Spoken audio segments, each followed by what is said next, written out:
그 후에 유대인의 명절이 되어 예수께서 예루살렘에 올라가시니라. 예루살렘에 있는 양문 곁에 히브리 말로 베데스다라 하는 못이 있는데 거기 행각 5이 있고 그 안에 많은 병자, 맹인, 다리 저는 사람, 혈기 마른 사람들이 누워 물의 움직임을 기다리니 이는 천사가 가끔 못에 내려와 물을 움직이게 하는데 움직인 후에 먼저 들어가는 자는 어떤 병에 걸렸든지 납교에 대밀어라. 거기 38해 된 병자가 있더라. 예수께서 그 누운 것을 보시고 병이 벌써 오래된 줄 아시고 이르시되 내가 낫고자 하느냐. 병자가 대답하여 주여, 물이 움직일 때에 나를 못에 넣어주는 사람이 없어 내가 가는 동안에 다른 사람이 먼저 내려가나이다. 예수께서 이르시되 일어나 내 자리를 들고 걸어가라 하시니 그 사람이 곧 나아서 자리를 들고 걸어가니라. 이날은 안식일이니. 아멘. 네, 오늘은 38년 된 병자라는 제목으로 말씀을 나눠보도록 하겠습니다. 자, 방금 우리가 읽은 본문은 우리에게 아주 익숙한 이야기 가운데 하나입니다. 베데스다라고 이름하는 연못에서 일어난 치유 사건입니다. 자, 베데스다라는 이 이름은 벳이라는 단어와 헤세드라는 단어가 합쳐져 있는 이름입니다. 자, 그러니까 헤세드는 많이 그래도 들어보셨죠. 뭐 하나님의 은혜, 하나님의 자비, 사랑, 뭐 이런 뜻으로 해석을 할 수가 있습니다. 그리고 벳이라는 단어는 집이라는 뜻입니다. 그럼 다시 얘기를 하면 자비의 집, 은혜와 사랑의 집, 뭐 이런 의미를 담고 있는 호수라고, 연못이라고 우리가 볼 수가 있습니다. 자, 이 자비의 집인 베데스다라는 호수가 양문 곁에 있었다. 성경은 기록을 합니다. 자, 유대인들이 제사를 드리기 위해서 데려온 양들이 지나다녔던 그런 문이 있었습니다. 자, 양문 옆에 베데스다 이 못이 있었던 이유는 베데스다에서 제사를 드리기 전에 양을 깨끗이 씻기 위한 그런 장소였기 때문입니다.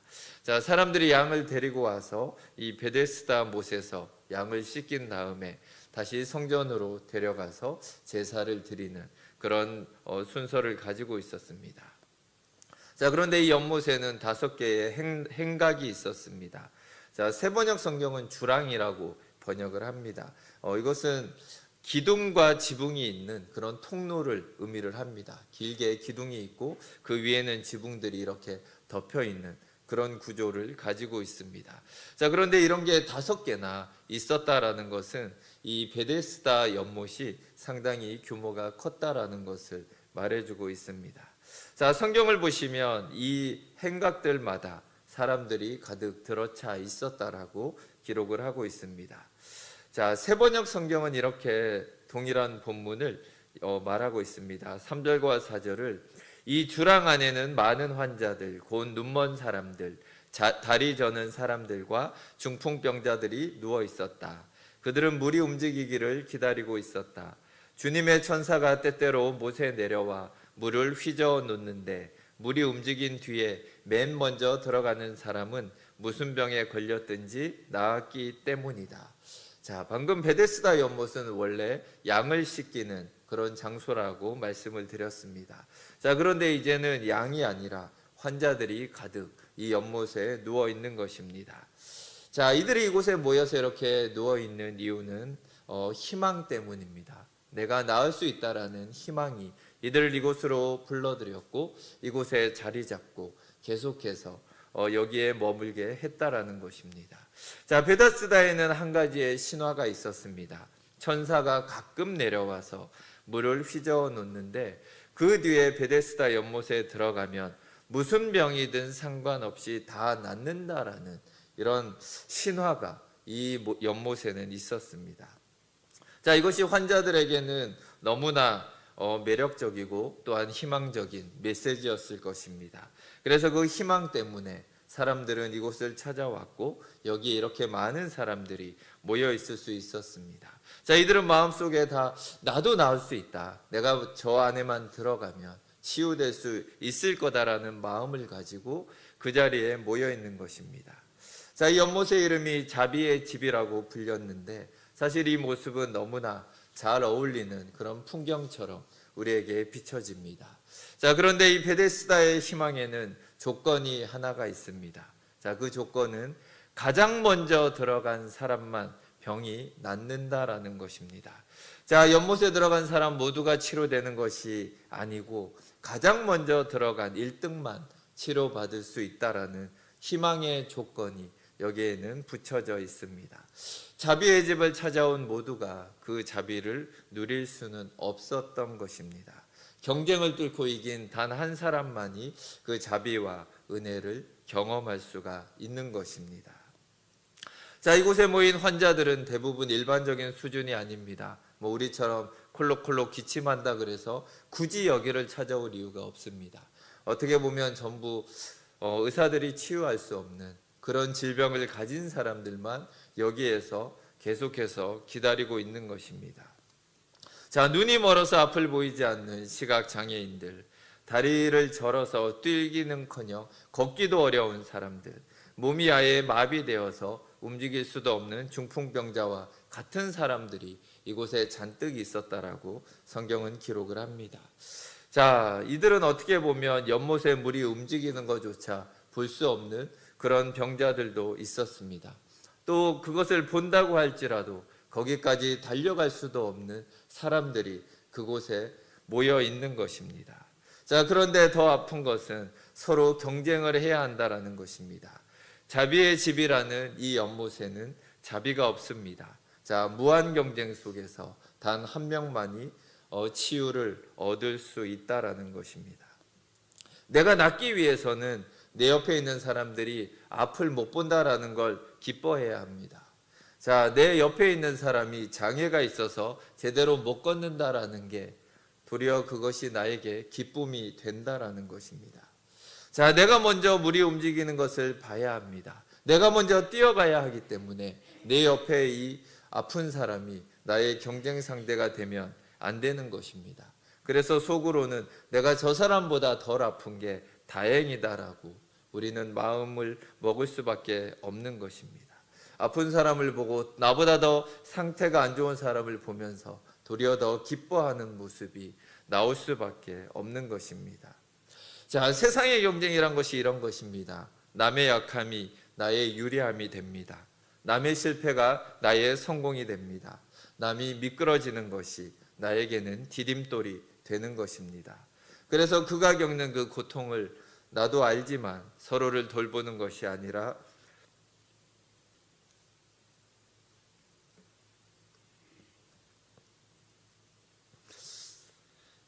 어쩔 수 없이 짓밟고 나아가야 하는 것입니다. 그래서 이곳에서 자비를 맛본 사람은 그래도 상태가 좀 더 좋고 덜 아픈 사람 한 명이었을 것입니다. 자, 자비의 집은 이 한 사람에게만 자비의 집으로 남아 있을 수 있었을 것입니다. 나머지는 모두 희망을 보고 모여들었지만 그들은 여전히 실패자의 자리에서 다른 사람의 성공을 보면서 그냥 그것을 바라보고 나에게도 언젠가는 희망이 오지 않을까. 어떻게 보면은 희망 고문의 집이라고 우리가 부를 수가 있을 것 같습니다. 자, 어쩌면 우리도 이러한 세상의 경쟁과 희망 고문에 지쳐 있는지 모릅니다. 자, 교회에서만 행복과 희망과 소망과 꿈을 이야기하는 것이 아닙니다. 교회 밖에서도 똑같이 이런 이야기를 합니다. 우리에게 희망이 있다. 우리에게 소망이 있다. 말을 합니다. 자, 그런데 마치 이 자비의 집처럼 겉은 번지르르 하지만 정작 그 속은 고통과 절망이 더 가득하다라는 것입니다. 자, 제가 설교를 준비하면서 희망 고문이라는 단어를 한번 검색해 보니까 이렇게 나와 있습니다. 거짓된 희망으로 오히려 괴로움을 주는 행위. 자, 이것이 희망 고문입니다. 자, 세상이 우리에게 희망을 이야기하고 행복을 이야기합니다.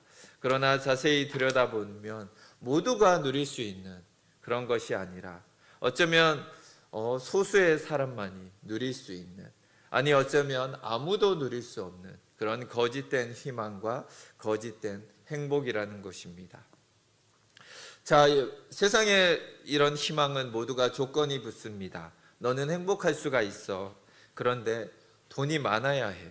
너가 현실을 바꿀 수 있어. 그런데 열심히 공부를 해서 더 좋은 학교를 가고 더 좋은 직장을 가져야 해. 더 좋은 차를 가져야 하고 더 좋은 집을 가져야 하고 더 예쁜 얼굴로 얼굴을 바꿔야 한다라고 세상의 희망은 얘기를 합니다. 자, 이뿐만이 아닙니다. 내가 이 사람을 위해서 내가 희생할 수 있어. 내가 더 낮아질 수 있어라고 말하지 않고 이 사람이 나를 어디까지 높여줄 수가 있을까? 얼마만큼 나에게 이 사람이랑 함께 있는 게 유리할까? 이런 것을 따지며 결혼하는 사람들이 늘어나고 있다라는 것입니다. 자, 모두가 세상이 말하는 희망과 행복의 전제 조건을 성립하기 위해서 모두가 이것을 위해 경쟁을 하게 됩니다. 자, 모두가 이것 때문에 최선을 다하며 우리는 평생을 살아갑니다. 그러나 정작 희망을 노래하고 행복을 맛보는 사람은 극소수에 불과하고 아니면 한 사람도 없다라는 것입니다. 그래서 세상의 희망은 모두에게 주어진 것처럼 보이지만 정작 그 누구의 손에도 잡히지 않는, 오히려 우리에게 더 괴로움을 주는 거짓이고 희망 고문에 해당하는 것입니다. 자, 이 병자는 38년 동안 이 희망 고문을 당하고 있습니다. 38년이라는 긴 시간이 우리가 볼 때는 짧지 않은 시간이라는 것을 알고 있습니다. 자, 하지만 당시에는 평균 수명이 지금보다 더 짧았습니다. 어떤 책에서는 35년을 평균 수명으로 보기도 합니다. 자, 어쩌면 그는 평생을 이 고통 속에서, 이 병 속에서 기다리면서 지쳐가고 있었다라는 것입니다. 자, 이 긴 시간 동안 이 병자는 거짓된 희망 속에서 살아가고 있었던 것입니다. 자, 그러던 어느 날 진짜가 이 사람 앞에 나타납니다. 오늘 6절과 7절을 보시면 예수께서 그 누운 것을 보시고 병이 벌써 오래인 줄 아시고 이르시되 내가 낫고자 하느냐? 병자가 대답하되 주여, 물을 움직일 때에 나를 못에 넣어주는 사람이 없어 내가 가는 동안에 다른 사람이 먼저 내려가나이다. 자, 예수님이 이 사람을 보았습니다. 그리고 주님은 그의 상황을 알고 계셨습니다. 그리고 다가가서 그에게 낫고 싶으냐라고 묻고 계십니다. 자, 이 본문에서 병자는 38년이라는 긴 시간 동안 그 병으로 말미암아 쇠약해져 있었습니다. 단지 몸만 쇠약해진 것이 아니라 그의 마음도 너무나 지치고 쇠약해져 있었습니다. 자기의 눈앞에서 다른 사람들이 연못에 뛰어들어가는 것을 볼 때마다 이 사람은 자신의 한계를 여실히 느꼈을 것입니다. 내 힘으로는 도저히 연못에 들어갈 수 없으니 누가 나를 도와준다라면 가능할 것 같은데 모두가 자신의 고통을 해결하기 위해서 아무도 도와주지 않는 그런 외로움 속에서 이 사람은 지쳐갔을 것입니다. 자, 이런 그의 마음은 낫고 싶으냐라는 예수님의 질문에 대답으로 나타나고 있습니다. 그는 바로 예라고 대답하지 않습니다. 그는 지금까지 내가 나을 수 없었던 이유를 나열하고 있습니다. 나를 연못에 넣어주는 사람이 없었기 때문에 내가 낫지 못합니다. 자, 다른 사람이 나보다 먼저 달려가는 바람에 내가 낫지 못했습니다. 자, 이 대답에는 보이지 않는 한 문장이 숨어 있다라고 생각합니다. 낫고 싶으냐라는 질문에 예, 주님, 제가 낫고 싶습니다. 그런데 현실이 내 마음과 같지 않습니다. 자, 이 경쟁 속에서 아무도 나를 도와주지 않습니다. 이런 보이지 않는 대답이 이 속에는 들어 있습니다. 그런데 주님께서는 병자의 이 대답을 듣기도 전에 그의 오랜 생활을 아시고 그를 찾아가셨습니다. 이미 주님은 다 아시고 오셔서 그에게 물으셨던 것입니다. 자, 주님은 우리의 삶을 보고 계십니다. 우리의 정말 내 마음 같지 않은 그 인생을 주님은 알고 계십니다. 자, 이 병자는 오랜 세월의 외로움과 고통 속에 방치되어 있었습니다. 그런데 주님은 이 모든 것을 알고 계셨습니다. 자, 사실 예수님은 이 병자를 이날 처음 봤을지도 모릅니다. 그런데 어떻게 그를 알 수 있었을까요? 병자가 말하지도 않았는데 예수님은 찾아오셔서 먼저 이 사람에게 말을 걸고 계십니다. 왜냐하면 주님은 처음부터 우리를 만나려고 작정하고 오신 신이시기 때문입니다. 사람들은 세상의 거짓과 속임수에 속아서 도저히 끝이 보이지 않는 뺑뺑이 같은 삶에 허덕이며 인생을 살아가고 있습니다. 그 오랜 세월 동안 사람들은 깨어지고 상처받고 또한 쇠약해져 있습니다. 그런데 지쳐있는 우리들에게 주님은 우리를 다 아시고 우리를 만나기 위해서 이 땅에 사람으로 오셨습니다. 세상이 던져주는 답은 희망 고문이라는 것을 느끼면서도, 하지만 우리가 알고 있는 답이 그거밖에 없어서 계속 거짓에 속고 있는 우리에게 예수님을 먼저 찾아오십니다. 자, 그분은 진정한 희망이 되고 진정한 행복의 메시지인 복음이 되어서 우리 곁에 오셨습니다. 38년 된 병자에게 그렇게 하셨고, 또한 사마리아 여인을 그렇게 찾아가셨고, 모두가 꺼리던 창녀들과 세리들과 죄인들에게 그렇게 찾아가셨습니다. 사람들은 왜 그런 사람들만 만나고 다니느냐고 예수님을 조롱하고 비아냥거렸습니다. 예수님은 그때 이렇게 말씀을 하십니다. 누가복음 5장 30절에서 32절을 보시면, 바리새인과 그들의 서기관들이 그 제자들을 비방하여 이르되 너희가 어찌하여 세리와 죄인과 함께 먹고 마시느냐? 예수께서 대답하여 이르시되 건강한 자에게는 의사가 쓸데없고 병든 자에게라야 쓸데있나니 내가 의인을 부르러 온 것이 아니요 죄인을 불러 회개시키러 왔노라. 자, 온 세상의 창조주이신 하나님께서 피조물의 회복을 위해서 기꺼이 하늘의 보좌를 버리고 찾아오셨다라고 성경은 말하고 있습니다. 사실 이 베데스다 본문에서 대부분의 학자들이 이야기하는 것은 이 병자가 병고침을 받을 만한 어떤 믿음도 보이지 않았다라는 것입니다. 그냥 예수님이 찾아가셨습니다. 그리고 예수님이 그를 고치십니다. 이 과정에서 그 병자가 한 것은 자신의 한계와 현실에 대한 하소연과 불평밖에는 없었습니다. 어떻게 보면 이 병자는 주님을 만나서 치유받을 준비가 덜 되었다라고 우리는 말할 수도 있습니다. 자, 하지만 이렇게 준비되지 않은 연약함이 병자에게만 있는 것이 아닙니다. 성경에 등장하는 많은 사람들 중에 예수님을 만날 준비를 한 사람은 한 명도 없습니다. 또한 우리도 마찬가지입니다. 우리가 예수님을 만날 준비를 한 적이 없었다라는 것입니다. 그런데 먼저 우리를 찾아오시고 우리를 구원해 주셨습니다. 자, 우리가 준비가 완벽히 되어야 주님을 만날 수 있다면 우리 중에 그 누구도 주님을 만날 자격이 있는 사람은 아무도 없었을 것입니다. 주님은 우리의 그 연약함과 부정함과 불결함을 아시고 우리에게 찾아오셨습니다.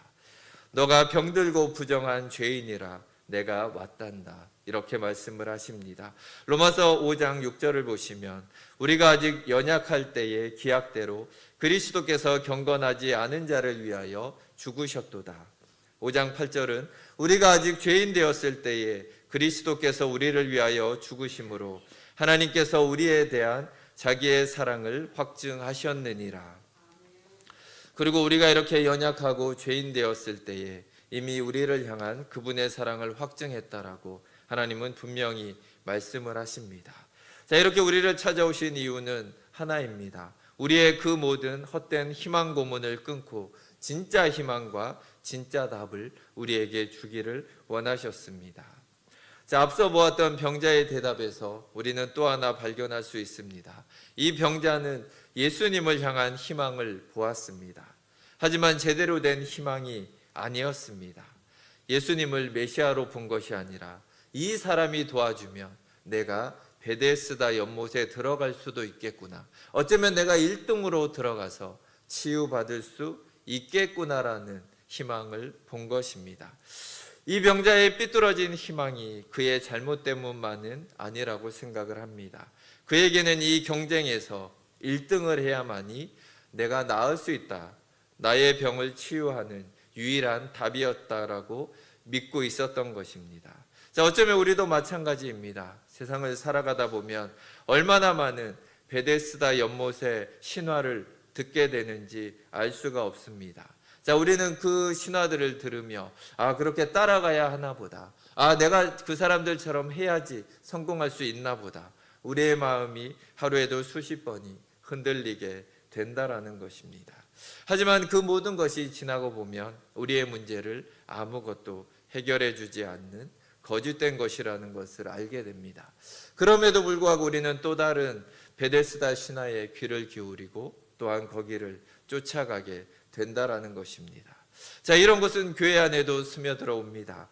예수님이 마치 나를 경쟁에서 이기게 해주는 보너스 카드라고 생각을 하게 됩니다. 예수 잘 믿으면 돈을 벌 수 있어.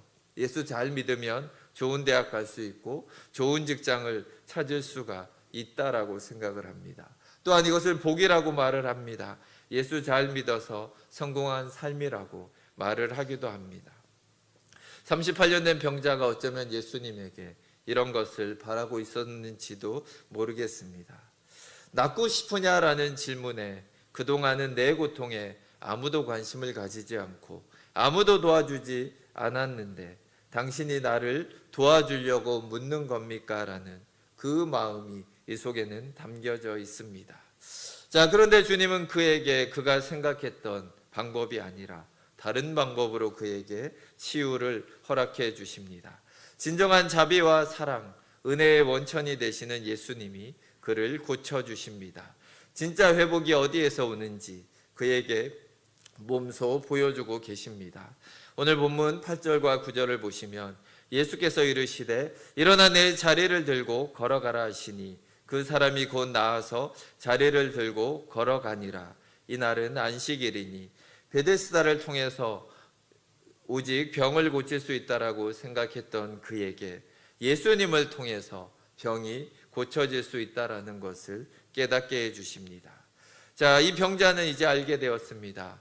진짜 베데스다는 저 연못이 아니라 예수님이었다라는 것을 깨닫게 되는 것입니다. 자, 진짜 베데스다를 만난 그는 38년 동안 고통과 외로움의 자리에서 일어나서 걸어갑니다. 그가 걸어간 이후의 삶이 어떤지 성경은 더 이상은 말하고 있지 않습니다. 자, 그러나 새로운 삶으로 걸어가는 그에게 예수님은 한 가지를 당부하십니다. 5장 14절을 보시면 그 후에 예수께서 성전에서 그 사람을 만나 이르시되 보라 내가 나았으니 더 심한 것이 생기지 않게 다시는 죄를 범하지 말라 하시니 다시 고통에 빠지지 않도록 죄를 짓지 말라라고 그에게 당부를 하십니다. 자, 이것은 우리의 깨어짐과 우리의 고통이 죄로부터 온다라는 것을 또한 말해주고 있습니다. 우리의 삶의 해결책, 우리의 삶의 회복이 어디에서 오는지 알게 되었다라면 거짓말이 가득한 세상 속에서 진짜 복된 소식, 복음이 무엇인지 알게 되었다면 다시는 예전으로, 과거로, 세상으로 돌아가지 말라라고 우리에게 말씀을 해주십니다. 자, 메시지 성경은 이렇게 번역을 합니다. 얼마 후에 예수께서 성전에서 그 사람을 만나자 이렇게 말씀하셨다. 아주 좋아 보이는구나. 너는 건강해졌다. 죄 짓는 삶으로 되돌아가지 마라. 만일 되돌아가면 더 심한 일이 일어날 수 있다. 자, 주님은 우리가 주님을 한 번 만난 것에 만족하지 않으십니다. 우리의 깨어짐과 고통과 연약함과 부정함을 모두 아시고 주님이 우리를 찾아오셨습니다. 자, 우리를 살게 하는 진짜 복음이 무엇인지, 무자비한 경쟁의 희망 고문 속에서 우리를 자유할 수 있게 한 참된 희망이 무엇인지를 우리에게 보여주셨습니다. 그리고 우리에게 당부하십니다. 이제 너희도 다 아니까 예전으로 돌아가지 말아라. 복음을 안 사람답게 길이요 진리요 생명인 예수님을 만난 사람답게 살아야 한다라고 우리에게 말해 주십니다. 자, 진짜 회개하고 회심한 사람은 그의 삶으로 변화가 나타나게 되어 있습니다. 진짜 하나님의 나라를 발견한 사람은 굳이 설명하려고 하지 않아도 그의 삶 속에서 하나님의 나라가 나타나게 되어 있습니다. 주님과의 만남은 특별한 체험으로 증명이 되는 것이 아니라 삶으로 증명되는 것입니다. 남들이 보지 못한 것을 보는 것보다 남들이 가지 않으려는 좁은 길에 서 계시는 주님을 보고 함께 걸어가는 것을 주님이 더 원하십니다. 남들이 듣지 못한 것을 듣는 것보다 남들이 듣지 않으려는 주님의 말씀을 듣고 순종하려고 애쓰는 삶이 주님과 더 가깝다라는 것을 우리는 기억해야 합니다. 자, 낙오와 실패로 얼룩진 그 사람에게 예수님은 찾아오셔서 그를 만나 주셨습니다. 그의 삶에 주님이 찾아가셔서 개입해 주셨습니다. 자, 주님을 만난 그는 이제 깨달았습니다. 이제 내가 1등을 하지 않아도 괜찮다라는 걸 깨닫습니다. 내가 실패를 해도 괜찮다라는 것을 깨닫습니다.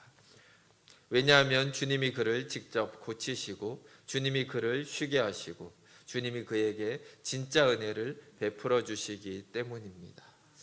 자, 이제는 우리에게 실패해도 괜찮은 나라가 임했습니다. 베데스다의 신화를 깨고 그 삶이 우리 가운데 임한 것입니다. 주님이 먼저 우리를 찾아오셨습니다. 우리가 아직 죄인 되었을 때, 우리가 아직 사랑스럽지 않을 때, 우리가 아직 인정받을 자격이 없을 때 예수님이 먼저 찾아오셨습니다. 우리에게 답이 없다는 걸 아시고 그분이 직접 답이 되어서 우리 곁에 찾아와 주셨습니다. 자, 다시는 이 거짓된 삶으로 돌아가지 말라라고, 다시는 희망 고문의 삶으로 돌아가지 말라고 우리에게 말씀을 하십니다. 왜냐하면 우리가 이제 진짜를 알고 있기 때문입니다. 우리에게는 예수 그리스도가 계시기 때문입니다. 자, 우리는 이것을 은혜라고 부릅니다. 세상의 거짓과 무자비한 희망 고문에 지치셨다라면 우리를 찾아오신 주님을, 진짜 희망과 진짜 자비를 바라보시는 우리 성도님들이 되시길 바랍니다.